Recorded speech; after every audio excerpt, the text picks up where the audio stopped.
Here's a question nobody in the fashion industry wants you to ask. How does a company sell a dress for $4, ship it from China to your doorstep, and still turn a profit? Because the math doesn't work.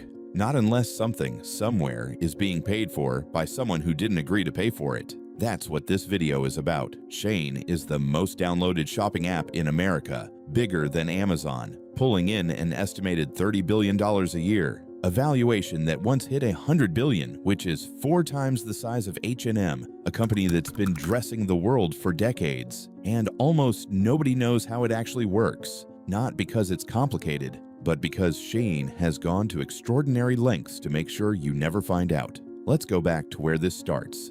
A man widely reported as Chris Xu launches a small online store out of China. No fanfare, no funding round press release, just a site quietly selling consumer goods to international buyers who didn't know and didn't ask where anything came from. By 2012, the pivot happens. Women's clothing, the rebrand to Shein side, then to Shein. Short, clean, easy to search, easy to forget you ever questioned it. For years, it barely registers.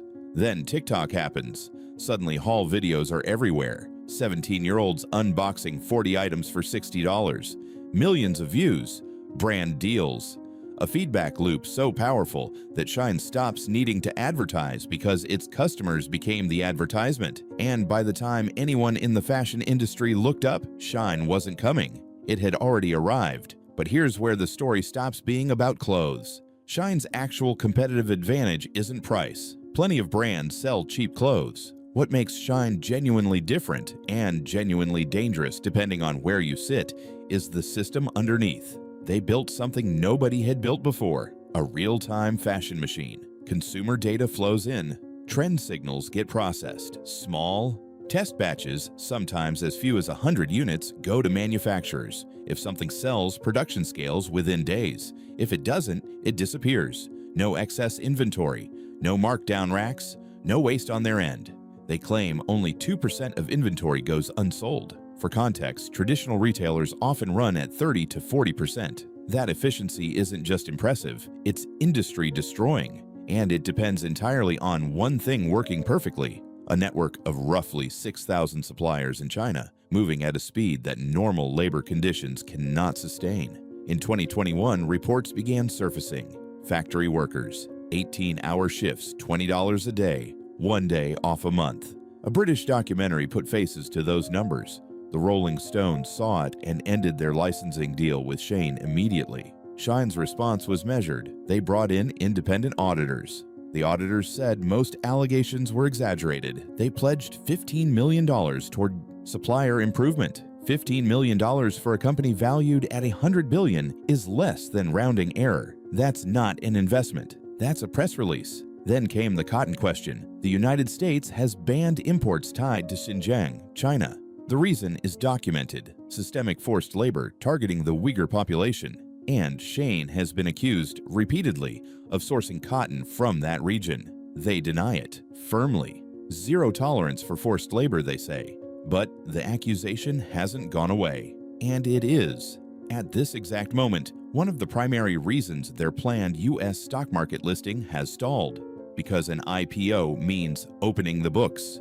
And opening the books means the world finds out whether the denial holds. Now let's talk about something that almost never makes headlines, and should. U.S. customs law contains a provision called the de minimis exemption. Any package valued under $800 enters the country without import tariffs and without inspection. It was designed for travelers bringing back small gifts, a souvenir, a bottle of wine. What it became is the invisible engine behind Shein's entire business model, because Shein doesn't ship to warehouses. It ships direct to your door, every single order, and almost every single order falls under $800, which means no tariffs, no inspection, no level playing field with domestic retailers who import in bulk and pay duties on every container. Shein and Temu together account for roughly a third of all U.S. shipments that qualify for this exemption. On some days, reportedly over 1 million packages each. Nobody is accusing them of breaking the law. The law is the problem, and the people who wrote that law never imagined this. Here's where it gets harder to look away. Shein has been sued for intellectual property theft dozens of times when you're uploading potentially thousands of new products every single day, and the turnaround from trend spotted to product listed is measured in days rather than months. The opportunity to copy someone else's work is not a bug. It functions like a feature. A Nigerian designer named Toyin Lawani saw her $330 original piece replicated on Shein for $17. You cannot compete with that. There is no competing with that. The only move is a lawsuit, and most independent creators cannot afford one. Oakley sued, Stussy sued, Uniqlo sued. A settlement was reached over unauthorized use of Nirvana album artwork. Shein says they've built a review team. The lawsuits keep coming anyway. And then there are the products that simply should not exist.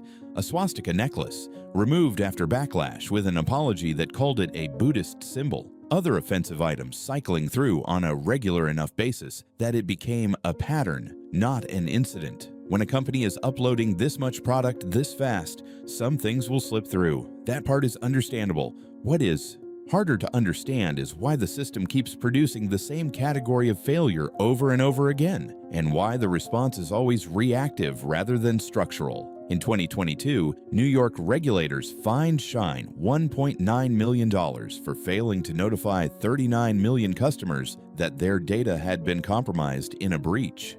39 million accounts. The fine was $1.9 million. That math should make you uncomfortable. That same year, a CBC study found a toddler jacket in Shein's catalog containing lead levels 20 times above the legal safety limit. A toddler jacket. So here's where we land. A company with no physical stores, a founder who barely exists in public record, operations deliberately structured to stay below regulatory thresholds, a supply chain nobody outside the company can fully trace, and revenues that are growing faster than the controversies can catch up to them. Is Shein a brilliant company that found every gap the system left open and walked through them? Yes. Is that the whole story? No. Because gaps in the system exist for a reason. And when one company exploits all of them simultaneously, at this scale, the cost gets paid somewhere. By a garment worker in Guangzhou. By an independent designer who can't afford litigation. By a kid wearing a jacket that shouldn't have cleared customs. The full picture isn't available yet. Their IPO, if it ever moves forward, will force a transparency the company has never had to face. But you don't need the full picture to ask the right question. The question isn't whether Shein is technically breaking the rules. The question is what it costs when the rules were never built to handle this. If you're interested in the business turning points that reshape companies, subscribe, because there are a lot more of these coming.